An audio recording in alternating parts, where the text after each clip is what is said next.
Petugas Damkar Jakarta Timur mengevakuasi atap rumah yang terlepas akibat terjangan angin di kawasan Ciracas, Jakarta Timur, Minggu sore.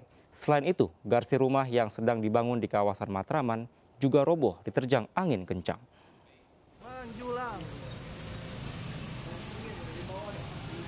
Beginilah proses evakuasi atap rumah warga yang terlepas di Jalan Raya Centeks, Kecamatan Ciracas, Jakarta Timur pada Minggu sore.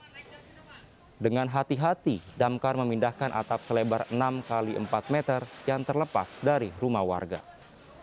Atap kemudian berhasil dipindahkan dan langsung diserahkan ke pemilik rumah.